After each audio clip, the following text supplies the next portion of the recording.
Good morning, my brothers and sisters. Today's going to be about suffering, serious topic. How can I profit by suffering? What is in it for me? We're going to use Psalm 119. Now, yesterday, we kind of were thinking about the good stuff of God. This blessing has fallen upon me that I've kept your precepts. Now, not everybody gets this intimate fellowship with the Lord. Everybody has trouble, that's for sure, but not everybody has trouble that pushes them towards the Lord.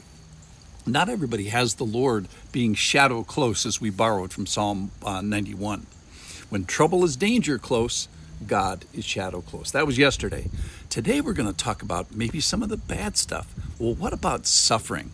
We're going to get this from Psalm 119, the longest psalm in the Bible. We're going to start in verse 65. You have dealt well with your servant, O Lord, according to your word. Teach me good judgment and knowledge, for I believe in your commandments. So now we're going to hear about how he teaches them good judgment and knowledge. It's by the bad stuff. Verse 67. Before I was afflicted, I went astray, but now I keep your word. So that's verse 67. Before I was afflicted, I went astray, but now I keep your word. So in affliction, the person turns, keeps his word, learns something, grows, gets better judgment, gets better knowledge. Verse 68. You are good and do good. Teach me your statutes. The insolent smear me with lies, but with my whole heart I will keep your precepts. Their heart is unfeeling like fat, but I delight in your law. Verse 71, key.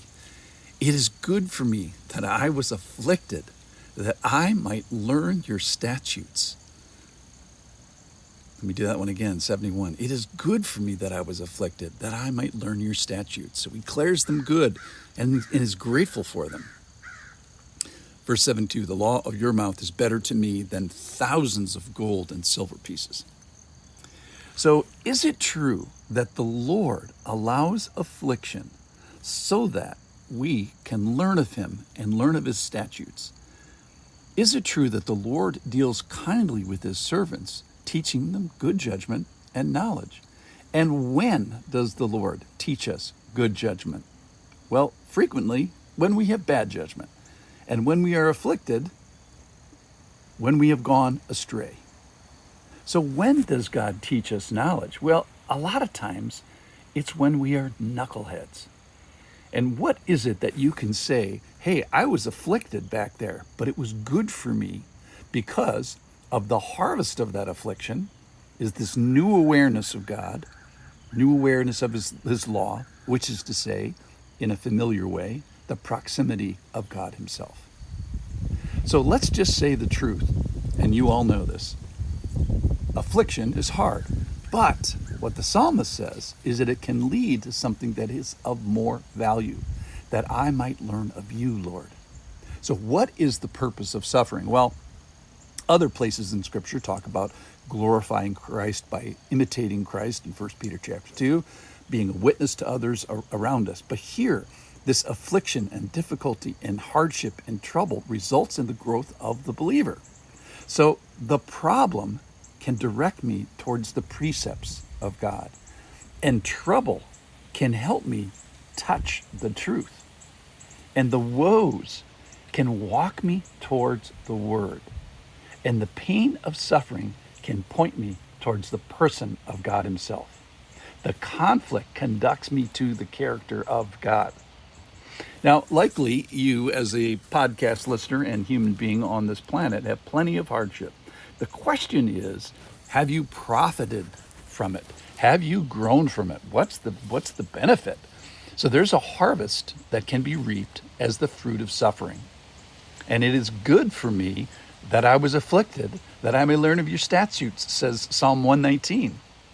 So our big question today is, how can I profit by suffering? What's in it for me? John Piper wrote a great paper which addresses the same topic, which is, don't let your cancer go to waste.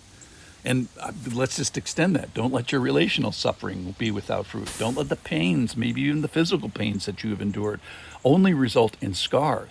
So we're asking today is, can the traumas of the past be my teachers of today? Can the insults grow me in the instructions of God? Can these laborious things lead me back to the laws of God? And can my current affliction benefit my awareness, open up your eyes, of my relationship with the Lord? And then, so let these ordeals lead you to the only one. Let the ordeals lead us to the only one. Let me be grateful for the troubles, and perhaps we can move me to praise in the pain, and depend more in the times of distress. And let's declare him in what seems to be damaging, and let's sing of him in the suffering.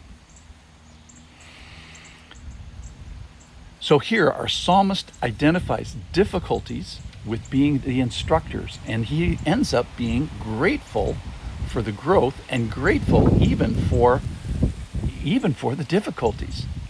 Now, I know that some of you podcast listeners have suffered way more than me.